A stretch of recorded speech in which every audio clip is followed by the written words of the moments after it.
It's hard to imagine any job that doesn't require good communication skills unless you work in a bubble. Employees regularly need to communicate effectively with bosses, coworkers, and clients. There are many soft skills that make up effective communication. Some, like empathy and being people-oriented, are so important that they're among the top soft skills that employers are looking for. There are 3 additional communication skills that we consider essential for being an effective communicator. The first is listening. You'd be surprised how many people are poor listeners. It's not necessarily because they're bad-mannered. More often than not, it's because they're just distracted. They may be thinking of other things. Maybe they're worried about the time or the task they still have to complete. Or maybe they're so intent on impressing the boss or the person they're talking to that instead of listening, they're busy rehearsing in their minds what they want to say and how.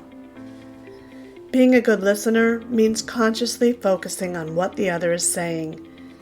A good listener can signal this by nodding, maintaining eye contact, and even repeating key points. Another element of effective listening is letting the other person finish before you respond. It may seem obvious, but this over-talking is often done unconsciously, especially if you're enthusiastic about the topic and you're really eager to add your 2 cents to the conversation. In this case, you may interrupt out of simple enthusiasm. Or sometimes when we're in a hurry, we may interrupt the other person because we're ready to respond and we want to move the conversation along.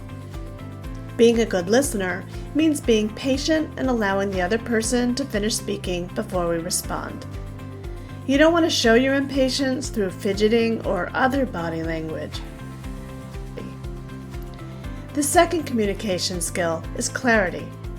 This essential skill will be greatly appreciated by everyone you interact with.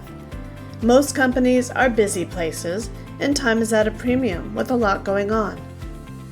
By communicating directly and to the point, you not only get your message across more effectively, but you signal to the other that you respect their time.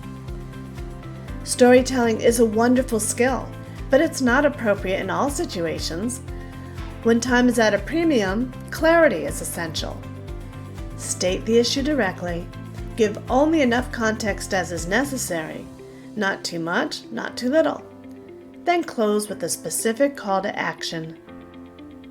The third communication skill is body language. Experts estimate that body language makes up to 65% of all in-person communication, and maybe even more. Fidgeting while you're having a conversation could signal impatience or that you're not interested in what the other is saying. It can be helpful to do a scan of your body language and your posture during an interview or important meeting.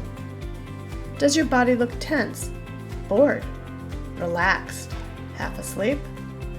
Eye contact shows attention and nodding shows interest, as does facing the person you're talking to or even leaning in. Are you ready to upskill your communication skills? Take the Upskills ePower Skills Academy course on communication.